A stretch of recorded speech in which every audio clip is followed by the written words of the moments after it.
Sa kauna-unahan niyang ang tattoo ay gusto niya kagad sa may painful part. Sa bagay kaya nga sila nandito at para makaranas nga ng sakuna. So pagbibigyan natin itong mga bossing ko. Tapos di ko na nga rin mapigilang matuwa dahil kahit mga motorider vlogger ay nagpapamember na rin sa akin. Diba sobrang solid kasi nagkalat na sa iba't ibang bansa ang mga Phantom Troop o Spider Club.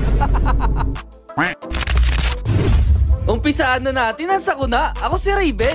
Ganito, ang sabi sa akin ni Bossing ay gustong-gusto doon niya yung trademark ko. In fact, yung Spider yon. Sabayan pa nang nalaman niya na ongoing pa yung promo ko sa tattoo. Then binigyan ko agad siya na schedule. Kitang-kita sa kanya yung pagiging excitement kasi tanong siya ng tanong kung ano oras siya pwede pumunta.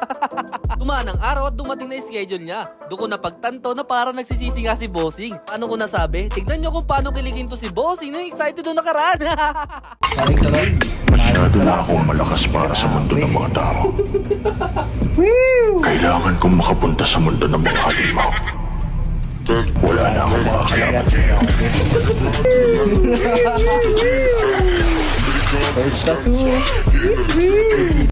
Balikan naman natin si ma'am. Pinakita niya sa akin yung design niyang gusto. Pero dahil nga mukhang common to at hindi pa nakatransfer sa balat yung pinakita niya sa akin, as much na kaya ko nga siyang baguhin na ginagawa ko. Base po kasi sa aking experience, kung ano yung maganda sa mata ko na babagay sa balat ni ma'am, ayun ang ire-request ko sa kanya. Buti na lang at buong nga tiwala sa akin ni ma'am, kaya agad siyang pumayag. Makikita nga ninyo dito na tuluyan kong binago yung design. Nag-additional ako dito ng Virgo at saka Mama Mary. In the rest, no, yung keme-keme na lang. Syempre, labas sa kagad natin to. So, ito na po yung outcome.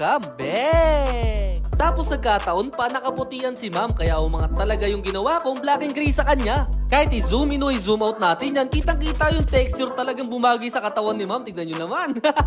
I-welcome na rin natin sa Phantom Troop. Ito si Cap Moto Green. Bisitahin na rin ninyo yung page niya dahil isa siyang rider na content creator. Pahit naman po ko ng like reaction and may kisuyo na rin po ko sa follow button. So this is Raven Tattoo TV. So yun lang. Keep safe.